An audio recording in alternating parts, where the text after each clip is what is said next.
साथियों, कई बार शादी जो है वो सौभाग्यवर्धक साबित होती है। और यदि धनु लग्न की इस जन्म पत्रिका की चर्चा हम करें तो तीन स्थितियां यहां पर समझने योग्य है। यदि सप्तम भाव में स्वयं गुरुदेव विराजमान हो जाएं और इन्होंने कुंडली ठीक से मिलान की है तो पति और पत्नी के बीच में इतना जबरदस्त तालमेल होता है कि एक दूसरे से सलाह करके ही वो कार्य करते हैं और वो सौभाग्यवर्धक साबित होता है। यदि मंगल देव यहां पर विराजमान हो जाए, हालांकि कुंडली मंगली कहलाएगी, परंतु यदि मंगल का भी मिलान कर लेते हैं तो ये दोनों जीवन भर एक दूसरे का सच्चा साथ देते हैं। प्रेम विवाह की सफलता भी इस स्थिति में होती है। और तीसरा, यदि सूर्यदेव जो कि योग कारक है, यदि वो सप्तम भाव में हो तो सरकारी नौकरी प्राप्त व्यक्ति का भाग्योदय इस स्थिति में अवश्य होता है। पति और पत्नी दोनों एक दूसरे के प्रति अपना जो धर्म है पूरा ईमानदारी के साथ में निभाते हैं।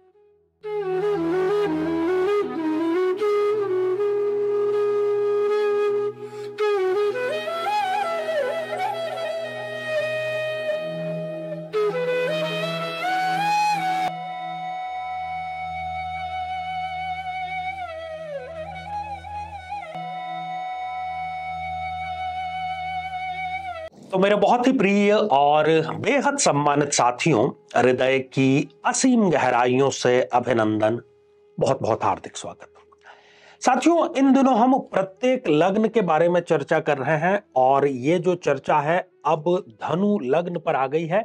तो हर एक लग्न से संबंधित शादी के दोनों पहलू, जी हां, कब ऐसा होता है कि विवाह किसी के लिए दुखद स्वप्न बनकर के साबित होता है और इसके उलट शादी के पश्चात कई बार लोगों की चांदी हो जाती है। इसमें सबसे बड़ी जो भूमिका है वो कुंडली मिलान की होती है। मैं प्रत्येक एपिसोड में ये बार बार आपसे कहता हूं, निवेदन करता हूं और अपने माध्यम से उसको आपको सिखाने का प्रयास भी करता हूं। अब होता ये जा रहा है कि कुछ लोग केवल गुण मिलान को ही कुंडली मिलान समझ लेते हैं, जबकि ये केवल बहुत छोटा सा हिस्सा है कुंडली मिलान का। जब तक यदि आपने ग्रहों का मिलान नहीं किया है, भावों का मिलान नहीं किया है, आने वाली दशा अंतरदशा का मिलान नहीं किया है, तो हम उसको कुंडली मिलान कंसीडर नहीं कर सकते। खैर, यदि अभी तक आपने अपने लग्न से संबंधित एपिसोड नहीं देखा है तो आप YouTube पर जाकर के सर्च कर सकते हैं।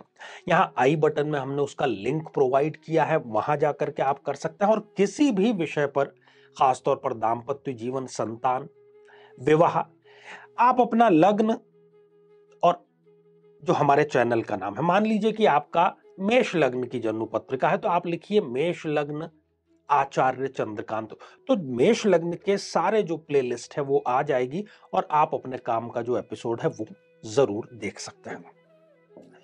तो साथियों, ये तो बात थी एक जनरल कुंडली मिलान के अवेयरनेस को लेकर के। अब आज के हमारे मुद्दे पर आते हैं धनु लग्न की जन्म पत्रिका पर। धनु लग्न में जो सप्तम भाव के लॉर्ड हैं वो बनते हैं बुध देव, और बुध देव जो है वो किशोर अवस्था के स्वामी हैं। ग्रहों में इनको राजकुमार का दर्जा प्राप्त है। साथियों, कुछ स्थितियां बुध की प्लेसमेंट को लेकर के और कुछ स्थितियां फिर दूसरे ग्रहों की स्थिति को लेकर के हम समझेंगे और जानेंगे कि यदि थोड़ी समझदारी दिखाते हुए भी धनु लग्न का व्यक्ति ग्रहों का, भावों का, दशाओं का मिलान कर लेता है तो कैसे शादी उसके लिए सौभाग्य के बंद ताले को खोलने वाली चाबी साबित होती है। साथियों, यदि इस जन्म पत्रिका में बुध देव की यदि बात करें और बुध देव लग्न में यदि विराजमान हो जाते हैं तो लग्न में विराजमान होकर के वो अपने ही भाव सप्तम भाव को देखने का कार्य करते हैं। बुध की दशा अंतरदशा में विवाह इनका संपन्न हो जाएगा, सही समय पर विवाह संपन्न हो जाएगा। कुंडली मिलाई है तो सौभाग्यवादी जो इनको जीवन साथी है वो जरूर मिलता है। इसके अतिरिक्त ये यदि बिजनेस में है या सेल्फ एम्प्लॉयड है तो विवाह के पश्चात इनकी जो वृद्धि दर है बिजनेस की वो कई गुना बढ़ जाती है। कोई ऐसा सपना कि यार ये तो पूरा हो ही नहीं सकता, वो भी इस स्थिति में बुधदेव इनका विवाह के तुरंत पश्चात सपना पूरा करने का कार्य करते हैं। साथियों, बुध देव इस जन्म पत्रिका में यदि पंचम भाव में विराजमान हो जाते हैं, जो कि बुद्धि का, विवेक का भाव है, तो इस स्थिति में एक तो इनके प्रेम विवाह जो है उसमें सफलता की दर बहुत ज्यादा होती है। यदि ये प्रेम विवाह करते हैं, थोड़ी बहुत भी कुंडली मिलान कर लेते हैं, तो उसमें सफलता इनके सुनिश्चित हो जाती है, क्योंकि प्रेम संबंध पंचम भाव से देखे जाते हैं। इतना ही नहीं, जो प्रथम संतान इनके लिए होगी वो भाग्योदय कारक भी इनके लिए साबित होगी, और प्रेम भी इनका जो निरंतर है वो गुणात्मक वृद्धि दर से आगे बढ़ता ही चला जाएगा। साथियों, यदि स्वग्रही होकर के बुधदेव सप्तम भाव में ही विराजमान हो जाते हैं, यह भी इनके लिए अति उत्तम स्थितियों में से एक है। यदि ये पति पत्नी दोनों मिल करके, अर्थात एक दूसरे का जो जॉइंट नाम है उससे व्यापार संपन्न करते हैं, तो व्यापार में इनके उत्तरोत्तर और गुणोत्तर दोनों वृद्धियां जरूर होती है। कई बार इस स्थिति में यह देखा गया है कि घर वाले आपके लिए जो जीवन साथी चयन करते हैं, तो पहले तो आप उसके लिए मना कर देते हैं, और शादी करते भी हैं तो अनिच्छा से आप शादी करते हैं, परंतु कुछ माह के बाद ही आपको आपका जो डिसीजन है वो सही लगता है कि हाँ, इसी व्यक्ति से मेरा जो विवाह है वो संपन्न हुआ, बहुत अच्छी बात ये हो गई। साथियों, यदि यही बुधदेव अपने स्वयं के भाव, कर्म भाव में यहां कन्या राशि में विराजमान हो जाए, यह भी अति उत्तम स्थिति है। यदि कोई बच्चा तैयारी कर रहा है सिविल सर्विसेज की, खास तौर पर वो तैयारी कर रहा है, आईएएस की कर रहा है या स्टेट सिविल सर्विसेज की कर रहा है, और विवाह उसका हो जाता है, इस स्थिति में यदि उसको बुध की दशा अंतर्दशा आ जाए, तो उसका विवाह के पश्चात चयन निश्चित रूप से जरूर हो जाता है। यदि वो पहले से ही सरकारी सेवा में है तो उसकी पदोन्नति जरूर हो जाती है। सरकार से मिलने वाले जितने लाभ हैं वो इस स्थिति में बुधदेव इनको जरूर प्रदान करते हैं, और जीवन जो है उसमें अनुशासन का आगमन जो है वो विवाह के पश्चात इनके अवश्य ही हो जाता है। तो ये बहुत ही उत्तम स्थितियों में से एक स्थिति है। साथियों, कुछ दूसरे ग्रहों को आधार मान के हम बात करते हैं, और जो योग कारक ग्रह है इस जन्म पत्रिका में, तो सबसे पहले लग्नेश की बात करेंगे। यदि लग्नेश गुरुदेव सप्तम भाव में विराजमान हो जाते हैं, ये एक अति उत्तम स्थिति है। बहुत सारे इनको लाभ मिलेंगे, चाहे वो लाभ भौतिक लाभ हो, चाहे वो भावनात्मक लाभ हो, चाहे वो आध्यात्मिक लाभ ही क्यों ना हो, विवाह के पश्चात इनको जरूर मिलेंगे। पति और पत्नी के बीच में जो बॉन्डिंग होगी, जो विश्वास होगा, वो जबरदस्त होगा। एक दूसरे से विचार विमर्श करके ही वो जीवन के सारे डिसीजन लेते हैं, और इससे बड़ा कोई सुख मैं नहीं समझता कि कोई और हो सकता है। साथियों, दूसरी स्थिति एक और योग कारक ग्रह जो कि मंगल देव है, यदि वो सप्तम भाव में विराजमान हो जाए, हालांकि ये ज्योतिषीय दृष्टिकोण से कुंडली मंगली हो गई, परंतु मंगल योग कारक है। यदि इन्होंने मंगल का ठीक से मिलान कर लिया है, तो इनके लिए भी शादी जो है वो सौभाग्यदायक ही साबित होगी।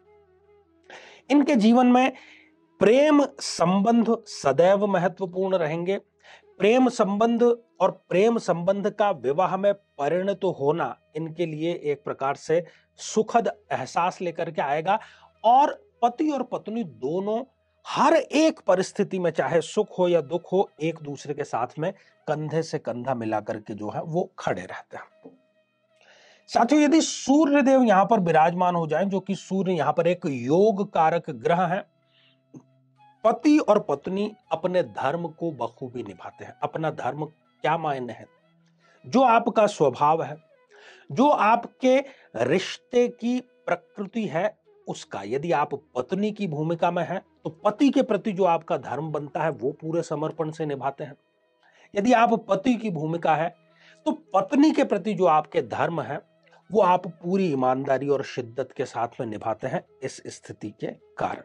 तो ये बहुत ही अच्छी स्थिति है, जितनी इसकी तारीफ की जाए उतनी ही थोड़ी है।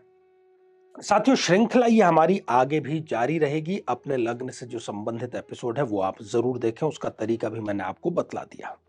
जीवन में किसी समस्या का सामना कर रहे हैं, जैसे कि शादी में देरी होना, पति पत्नी में मनमुटाव या तलाक तक की नौबत आ जाना, संतान का प्राप्त न हो पाना, नौकरी या धन प्राप्ति में बाधा आना, जीवन के प्रत्येक क्षेत्र में किसी न किसी प्रकार की बाधा आना, तो आज ही अपनी जन्म पत्रिका का संपूर्ण विश्लेषण करवाएं और पाएं समस्या से सदैव के लिए मुक्ति।